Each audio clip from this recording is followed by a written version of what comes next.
ছেড়ে অনেক দূরে ভিয়েনায় এটাই ছিল আমার দ্বিতীয় ঈদ। সো হ্যালো এভরিওয়ান, আসসালামু আলাইকুম। সকলকে জানাই পবিত্র ঈদ উল আজহার শুভেচ্ছা। আজকের ভ্লগটিতে থাকছে ভিয়েনায় আমি কিভাবে ঈদ উদযাপন করলাম সেটি নিয়ে। তো সকালবেলায় খুব ভোরবেলা 3:30টার দিকে আমি ঘুম থেকে উঠে তাড়াতাড়ি করে রেডি হয়ে বের হয়ে পড়ি 4:30টার মধ্যেই, কেননা আমাদের জামায়াত ছিল 6:30টায়। তারপর আমরা চলে আসি ইসলামিক সেন্ট্রুমে। এখানে এসেই পরিবেশটা এত সুন্দর, চারদিকে শুধু মুসলিম ভাই ও বোনেরা, আমার দেখেই এত আনন্দ লাগছিল। আর এই ছিল হচ্ছে মসজিদের ভেতরে মহিলাদের নামাজের জায়গা। আমি জীবনে প্রথমবার জামায়াতে ঈদের নামাজ আদায় করলাম। তো আমার কাছে পুরো বিষয়টা এত বেশি আনন্দের ছিল যে আমি কি বলবো। আপনারা সবাই জানেন আমাদের বাংলাদেশে কিন্তু মহিলাদের আলাদা করে জামায়াতে ঈদের নামাজ পড়ার জন্য তেমন কোনো ব্যবস্থা নেই, বা দু এক জায়গায় যদি থেকেও থাকে সেটা কিন্তু আমি জানি না, কারণ আমার এই এলাকায় ছিল না এটা। তো আমার কাছে এই বিষয়টা অনেক বেশি অন্যরকম একটা অনুভূতি ছিল। তো ওখান থেকে নামাজ শেষ করে আমরা বের হয়ে মেলার মাঠে চলে আসি।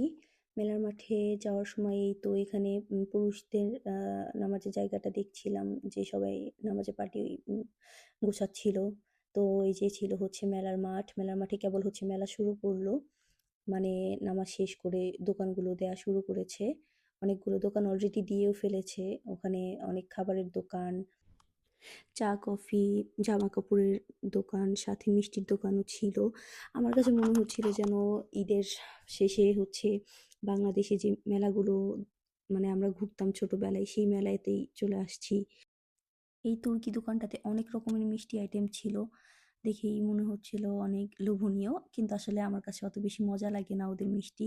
অনেক বেশি পরিমাণে চিনি সেরা দিয়ে থাকে। তো ওখান থেকে বের হয়ে একটু সামনে এগিয়ে দেখি যে হচ্ছে ২ টা মেহেদির দোকানও বসেছে। তো ওখানে যেয়ে দেখলাম যে মিনিমাম 10 ইউরো থেকে হচ্ছে মেহেদি দেওয়া শুরু করেছে। আর যে যত বেশি ঘন বা বড় ডিজাইন নিবে তার জন্য তত বেশি চার্জ প্রযোজ্য। এটাই শেষ না, এরপর ছিল কসমেটিক্সের দোকান। এগুলো হচ্ছে কেবল আর কি সাজানো শুরু করেছে, কিন্তু আমরা এতক্ষণ বেশি এখানে থাকতে পারবো না, একটু বাইরে যাবো। এইজন্য ওখান থেকে বের হয়ে আমি আমার হাসব্যান্ডের কাছে চলে যাই।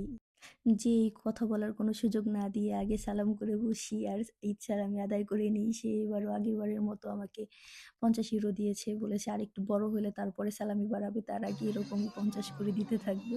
তো ওখান থেকে বের হয়ে দেখি যে এটা কোন দেশ আমি জানি না ঠিক। এই দেশের এই লোকজন এরকম গানের সাথে নাচ গান করতেছিল। তো আমার বরেরও খুব শখ করলো ওদের সাথে নাচবে। তো ও হচ্ছে জয়েন করে। এই দেখেন তার নাচের ভাব, সে খুব এনজয় করে ওদের সাথে পুরো নাচটা।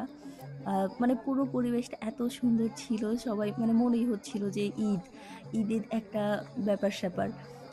মন খারাপ করার জন্য কোনো সুযোগ নাই, এরকম একটা ব্যাপার।